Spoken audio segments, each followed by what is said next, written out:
사랑하는 성도 여러분, 여러분은 하나님께 어떤 존재로 기억되고 계십니까?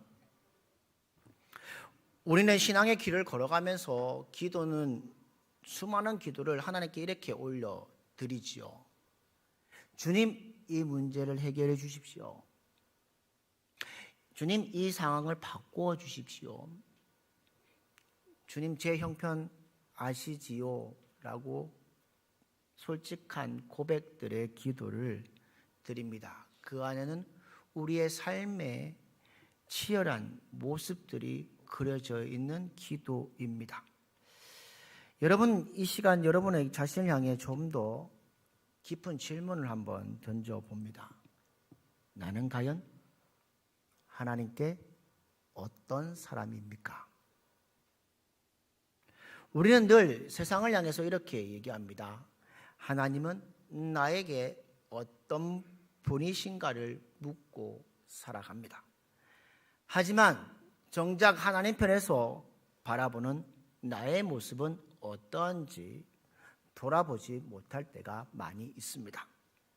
나는 하나님께 말할 수 없는 기쁨을 드리는 자녀입니까? 아니면 하나님의 마음의 한 구석을 아프게 하는 근심의 존재들이십니까? 이 시간 여러분 한번 생각해 보십시오.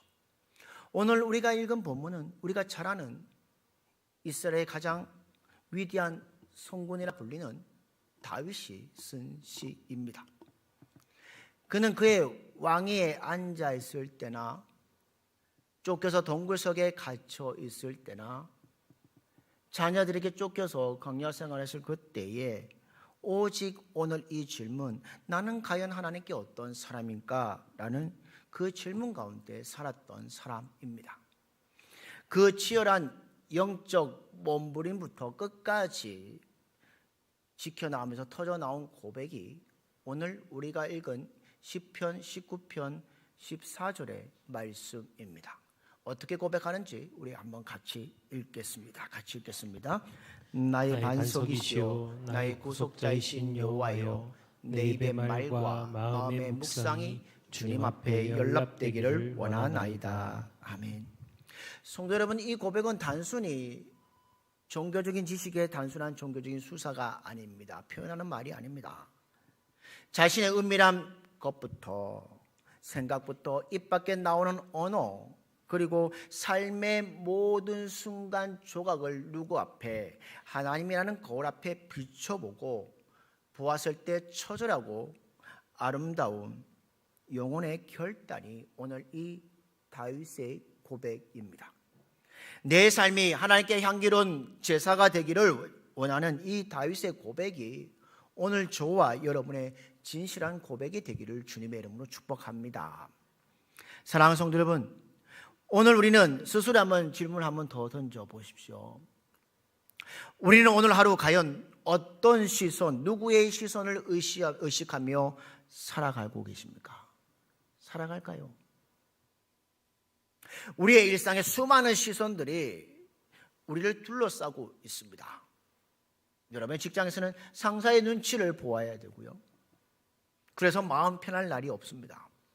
또 가정에서는 배우자의 반응에 하나의 가슴이 철렁 내려앉기도 합니다. 웃고 계시는 분은 그 마음을 아시는 분이고요. 애서 키우는 자녀의 표정 하나에 내 기분이 좌지우지 되기도 하고, 그리고 주변 사람들의 냉정한 평가말 한마디에 밤잠을 설치며 마음이 요동치는 때도 있었습니다. 왜 그렇습니까? 그 시선들이 무서워서 혹은 잘 보이고 싶어서 우리는 참으로 애를 쓰며 살았던 인생입니다. 그래서 사람 앞에서는 말 한마디 조심하려고 합니다. 어두운 나의 속마음을 감추기 위해서 밝은 표정을 지으며 살아갑니다.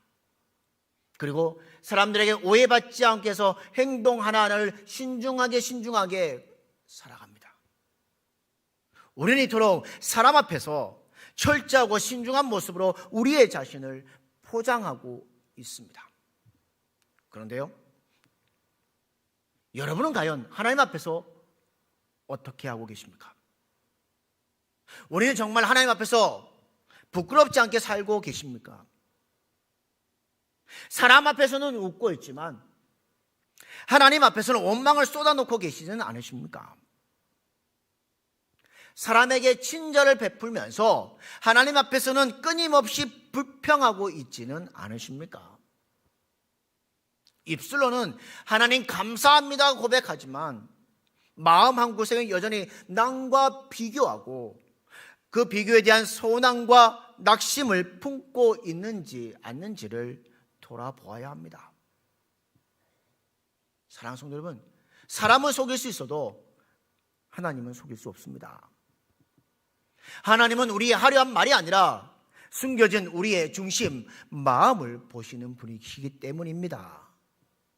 그래서 다윗은 이렇게 고백했다는 겁니다. 내 입에 말뿐만 아니라 내 마음의 묵상까지도 하나님께 연락되기를 원한다고 오늘 기도하고 있습니다. 여러분, 이 고백이 왜 이렇게 깊은 고백일까요? 여러분, 말을 꾸밀 수도 있고요, 표정도 연출할 수 있지만 마음은 하나님 앞에 숨길 수 없기 때문입니다. 그래서 다윗은 간구했다는 겁니다. 하나님, 나의 겉모습이 아닌 나의 중심을 받아주십시오 라고 기도하고 있습니다. 이건 어떤 기도일까요? 철저히 자기를 내려놓는 기도이고, 그리고 하나님 앞에서 온전히 깨어지는 기도라는 겁니다. 사랑하는 성도 여러분, 여러분 스스로에게 한번 질문을 해보십시오. 나의 신앙생활은 왜 이렇게 무겁고 힘드냐?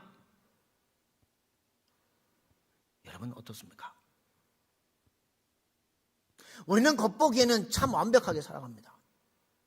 주일이면 예배의 자리를 지키고, 그리고 맡겨진 봉사에 최선을 다하고, 우리가 주신 직분을 따라 책임을 완수합니다. 그래서 남들이 보기에는 아무런 문제가 없어 보인 것처럼 보입니다. 하지만 정작 우리의 마음에는 어디에 있습니까?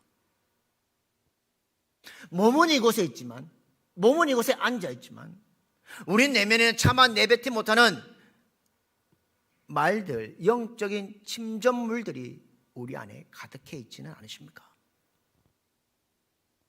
누굴 향한 섭섭함, 가시돋치는 분노, 아물지 않는 상처, 끊임없는 비교와 억울함이 우리의 마음속에 있지는 않으십니까? 이것을 우리는 신앙이라는 것을 통해서 겹겹이 숨긴 채 살아갑니다. 누군가 우리에게 물으면 괜찮습니다, 문제 없습니다 라고 미소 짓지만 그 미소는 가면이라는 겁니다. 사랑하는 성도 여러분, 사람은 속여도 하나님은 속일 수 없습니다. 하나님은 우리가 내뱉은 정제된 언어 뒤에 숨겨진 비명을 지르고 있는 진짜 마음을 보고 계시는 분이십니다. 그렇다면 이 비참한 굴레에 끊어낼 은혜가 무엇이고 하나님께 어떻게 연락되기를 원하는지 오늘 주신 말씀을 통해서 함께 은혜를 나누고자 합니다. 첫 번째는 무엇이냐? 은혜는 말씀 앞에 서야 합니다. 우리 마음의 회복을 위해서 절대 포기할 수 없는 단 한 가지가 무엇이냐? 바로 하나님의 말씀입니다. 우리는 너무나 쉽게 핑계대고 살아갑니다. 하나님 말씀 앞에요, 하나님 내가 바빠서요, 나중에 여유가 생기면 하나님 말씀을 듣겠다고 뒤로 미루고 살아가는 우리의 인생은 아니십니까?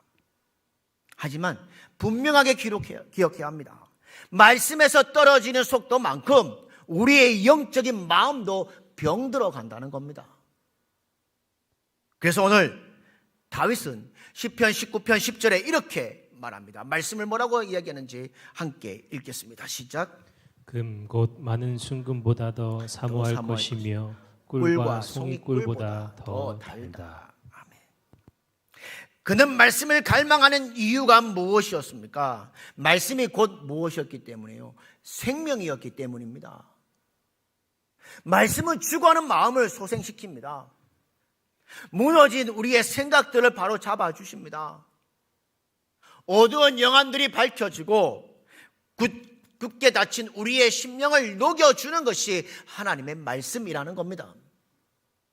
사랑하는 성도 여러분, 하나님의 말씀이 마르면 우리의 마음이 무너집니다. 말씀이 떠난 신앙은 빈 껍데기의 신앙이라는 겁니다. 말씀이 사라진 인생은 결국 무엇입니까? 인생에 부딪히는 물결 속에 그저 휩쓸려가는 삶을 살게 되었다는 겁니다. 옆에 분에게 한번 물어보십시오. 배가 고프면 무엇을 찾으십니까? 배가 고프면 밥을 찾습니다. 그것처럼 영적인 허기가 있어야 말씀을 찾습니다. 그런데 혹시 우리는 세상의 쓰레기 같은 정보들을 배로 채워서 정작 예수님의 생명의 말씀에는 배부른 채 하고 있지는 않으십니까? 오늘 다윗은 순금보다 말씀을 더 사모했던 이유는 그것이 자신을 살게 하는 유일한 생명이었음을 말해주고 있습니다. 오늘 이 시간 우리 안에 끊겼던 말씀의 호흡이 다시 시작되는 소망의 시간이 되기를 주님의 이름으로 축복합니다. 하나님 말씀 앞에서 은혜를 통해서 하나님 앞에 온전히 세워지는 그런 믿음의 성도들의 삶이 되기를 주님의 이름으로 축복합니다. 두 번째는 뭐라고 말씀하시는지 같이 읽겠습니다. 시작. 은혜는 하나님을 다시 두려워해야 합니다. 아멘. 여러분, 오늘 아침 일어나서부터 여러분 여기까지 한번 생각해 보십시오. 우리가 매일 어떤 곳에 살아갑니까? 수많은 소리 속에 살아갑니다. 그 중에서 우리를 가장 작게 만드는 것, 대단한 천재지변이 아니라 바로 사람의 소리 때문에 우리가 작아질 수 있다는 겁니다. 직장생활 가운데 직장 상사가 툭 던지는 말 한마디가 밤잠을 설치고, 누군가 나를 어떻게 평가할까 두려워하여 끊임없이 타인의 눈치를 살핍니다. 그래서 우리는 사람을 참 두려워합니다. 사람의 말은 송곳처럼 가슴에 박혀 쉽게 넘기지 못하면서, 이상하게도 온 우주를 만드신 하나님의 말씀은 너무나 쉽게 흘러보냅니다. 성경책 속에 기록된 말씀, 매주일 강단에서 선포되는 말씀을 들으면서 이렇게 얘기하죠. 좋은 말씀이네, 하나님 주신 은혜의 말씀이네 라고 하면서 예배당 문을 나서는 동안에 순간 잊어버리고 맙니다. 왜 그럴까요? 우리의 삶에서 하나님이 사람보다 작아졌기 때문입니다. 쉽게 말하면 하나님을 경외하지 않았기 때문입니다. 오늘 우리가 본받아야 할 한 인물이 등장하지요. 다윗입니다. 다윗은 한날의 최고의 권력자인 왕이었습니다. 왕이기에 누구도 그에게 명령할 수 있는 사람은 아무도 없습니다. 그리고 모든 백성들이 누구의 눈치를 보아야 할까요? 왕의 눈치를 보아야 할 위치에 있던 사람이 다윗입니다. 그런데 다윗은 시편을 읽어내가 보면 그는 입버릇처럼 이렇게 고백합니다. 나는 하나님의 종입니다. 나는 주님의 종입니다. 라고 고백합니다. 세상 사람들은 다윗이 왕의 됨을 왕이라 부르며 두려워했지만, 정작 다윗은 자신을 누구 앞에서? 하나님 앞에 서 있는 작은 종으로 섬겼습니다. 이것이 바로 경외함입니다. 경외함이란 단순히 공포를 느끼는 것이 아니라 그분의 존재가 너무 커서 그 앞에서 겸손해질 수밖에 없는 상태가 바로 경외함입니다. 하나님은 나의 주인이십니다. 하나님은 나의 피난처이십니다. 반석이십니다. 그 고백이 될 때에 그 고백으로 회복이 되면 우리의 삶도 우리의 태도도 달라지게 되어 있습니다. 직장 상사의 말보다 하나님의 말씀을 더 무겁게 여기게 됩니다. 사람의 평가보다 하나님의 시선을 더 의식하게 됩니다. 주인이 누구인지 명확할 때에 종의 자세는 질서정연하게 자연스럽게 총돈되는 것이 보여집니다. 그렇다면 하나님은 나의 주인이시다 고백하게 되면 우리의 어떤 태도가 바뀔까요? 가장 말씀을 대하는 태도가 먼저 바뀝니다. 한 귀로 듣고 한 귀로 흘리는 정보가 아니라 내가 반드시 지켜야 할 생명의 명령으로 들리기 시작한다는 겁니다. 또한 기도하는 자세가 달라집니다. 여러분의 기도의 삶을 잘 보십시오. 기도하는 시간에 3분의 2는 무엇입니까? 내 요구사항만 늘어놓는 시간들이 많지요.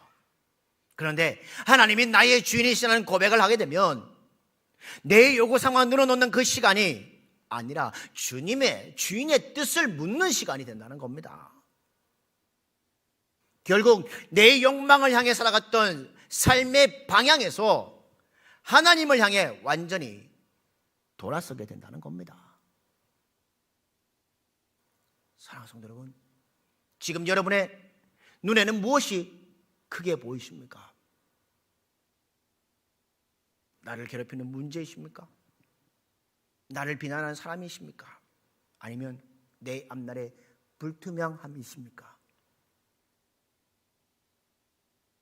우리가 두려움에 빠진 이유는 문제가 커서가 아닙니다. 하나님을 작게 보기 때문입니다. 돋보기로 문제를 갖다 대지 말고 하나님의 위대하심에 갖다 대할 때에 우리의 모든 문제들이 해결됨을 기억하는 여러분들 되기를 주님의 이름으로 축복합니다. 우리는 결단해야 합니다. 우리의 삶의 우선순위를 다시 세우기를 원합니다. 사람의 말에 흔들리는 마음을 멈추고 살아계신 하나님 말씀 앞에 순종하는 마음으로 회복되는 여러분의 인생 되기를 주님의 이름으로 축복합니다. 그리고 하나님은 다시 크게 보게 해주십니다. 그리고 그것을 통해 하나님을 다시 두려워하게 될 것입니다. 세상을 두려워하는 자는 하나님을 두려워하지 않는 자입니다. 그러나 하나님을 두려워하는 자는 세상을 두려워하지 않습니다. 이 짧은 강력한 고백이 여러분의 삶에 지배하기를 원합니다. 그래서 우리는 사람의 종로에서 벗어나 진정한 하나님의 자녀로서의 담대한 자유를 누리며 살아가는 여러분들 되기를 주님의 이름으로 축복합니다. 세상 두려움에 빠지는 인생이 아니라 하나님을 두려워하며 은혜 받는 자리에 거하는 믿음의 성도들이 되시기를 주님의 이름으로 축복합니다. 또 하나 세 번째는 은혜는 말씀이 우리의 죄를 드러냅니다. 여러분의 살아가는 순간순간 속에 여러 가지 문제들이 있습니다. 수많은 문제를 만나셨습니다. 여러분 각자의 건강의 문제, 경제적인 문제, 사람들과의 관계의 문제. 근데 잘 보시면 우리는 대개 이 문제를 눈에 보이는 겉의 문제로만 해결하기 위해 동분서주합니다. 하지만 성경은 이렇게 경고합니다. 우리의 문제는 결코 겉에 있지 않다. 진짜 문제는 우리의 속에 있는 것이다. 세상 사람들은 우리의 겉모습으로 판단할지 모르지만 정작 우리를 무너뜨리는 것은 아무도 모르는 죄. 겹겹이 쌓여둔 숨겨둔 우리의 마음, 그리고 차마 입 밖으로 내뱉지 못하는 감정들이 우리를 넘어뜨립니다. 그래서 시편을 썼던 오늘 다윗은 시편 19편 1절에 이렇게 얘기합니다. 19편 1절 말씀을 같이 읽겠습니다. 시작. 자기 허물을 능히 깨달을 자 누구리요? 나를 숨은 허물에서 벗어나게 하소서. 아멘. 여기에 가장 중요한 단어 숨은 허물입니다. 나조차 인지하지 못했거나 애써 외면하고 깊은 곳에 숨겨둔 영혼의 어둠이 바로 숨은 허물이라는 겁니다. 이 칠흑 같은 어둠 속에 숨겨진 죄를 어떻게 우리는 발견할 수 있을까요? 스스로 힘으로는 절대 불가능합니다. 이 숨은 죄를 깨닫게 하는 건 오직 하나님의 말씀뿐이라는 겁니다. 왜냐하면 하나님의 말씀은 거울입니다. 거울은 우리의 꾸며진 모습이 아니라 있는 그대로의 실상을 비추어 주는 것이 거울입니다. 우리가 바쁘다는 핑계로 혹은 괜찮다는 자기 체면으로 외면해왔던 우리 자신의 진짜 민낯을 보는 것이 말씀의 거울 앞에 볼 수 있다는 겁니다. 그리고 거룩한 말씀의 빛 앞에서 우리는 진정한 이런 고백을 할 것입니다. 주님, 내가 이렇게 살아왔었군요. 내 마음이 이렇게 병들어 있었군요. 라고 고백할 겁니다. 이 고백은 수치가 아닙니다. 우리의 영혼이 살아나기 시작한 증거라는 겁니다. 말씀이라는 거울이 없었다면 우리는 끝내 나를 속이고 멸망의 길로 갔을 것입니다. 하지만 말씀이 나를 비출 때 비로소 진짜 나를 만나는 은혜가 시작됨을 우리는 기억해야 합니다. 기억하십시오. 내 안에 숨은 허물을 발견하고 회개하기 시작하는 그 시점이 바로 하나님의 은혜가 임하는 시점임을 기억하는 여러분들 되기를 주님의 이름으로 축복합니다. 우리가 살아가면서 내가 죄인임을 철저하게 깨닫는 그 순간이 옵니다. 그 순간은 마치 캄캄한 터널 속에 갇힌 것처럼 인생에서 가장 절망적인 시간으로 보일지 모릅니다. 그러나 기억하십시오. 영적인 눈으로 들어보십시오. 그 자리는 절망의 끝의 자리가 아니라 하나님의 손길이 우리를 만져주시는 자리입니다. 하나님께서는 우리가 나는 괜찮다며 고개를 들고 있을 때가 아니라 나는 죄인입니다라는 무릎을 꿇고 주님 앞에 섰을 때에 비로소 하나님은 하나님의 일을 시작하게 되어 있다는 겁니다. 사랑하는 성도 여러분, 말씀의 거울 앞에 서서 두려워 마십시오. 어둠 속에 숨겨두었던 우리의 부끄러운 마음 있는 그대로 정직하게 그 빛 앞에 내어놓는 여러분들 되기를 주님의 이름으로 축복합니다. 그때 비로소 우리는 껍데기만 번지르한 종견의 틀을 벗어 던질 수 있습니다.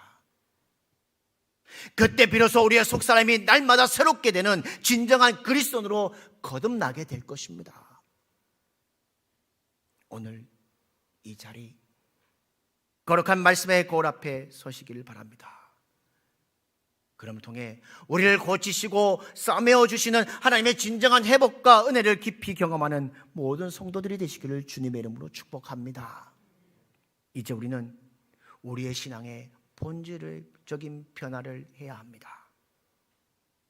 사람의 시선을 의식하며 겉모습하며 치장하는 보여주기의 신앙에서 벗어나야 합니다. 오직 하나님 마음에 흡족해 드리는 드려지는 신앙으로 나아가야 합니다. 오늘부터 우리의 삶의 기준을 완전히 바꾸십시오. 사람들이 나를 어떻게 평가하더라도 그 두려움스러운 질문을 내려놓고 하나님께서 지금 나를 어떻게 바라보고 계실까라는 그 질문 앞에 서 있는 여러분들 되기를 주님의 이름으로 축복합니다. 그것이 바로 다윗이 간절하게 고백했던 고백입니다. 하나님, 내 입술의 고백뿐만 아니라 내 깊은 중심의 마음까지도 주님께서 기쁘게 받아주시는 산제물이 되게 해소서라고 고백했던 이 고백이 여러분의 고백이 되기를 원합니다. 이 시간 결단하십시오. 우리가 내뱉는 말 한마디의 말, 그리고 아무도 모르는 마음속의 깊은 곳의 묵상까지도 하나님 앞에 향기로운 제물이 되어 상달되기를 주님의 이름으로 소망합니다. 세상의 찰나 가벼운 박수 소리에 우리가 귀를 기울이지 마십시오. 오직 하나님의 세미한 음성에 그 음성 앞에 들려지고 인정받는 여러분들 되기를 주님의 이름으로 축복합니다. 그리하여 여러분의 모든 발걸음이 하나님 앞에 섰을 때 착하고 충성된 종이라 인정받는 복된 인생 되시기를 주님의 이름으로 축복합니다. 여러분의 인생 속에 오늘도 여러분의 삶의 모든 것들 말씀 앞에 다 내려놓고 내 모든 것을 주님께 온전히 드림을 통해 하나님이 기뻐하시는 예배자로서는 저와 여러분의 인생 되기를 주님의 이름으로 축복합니다.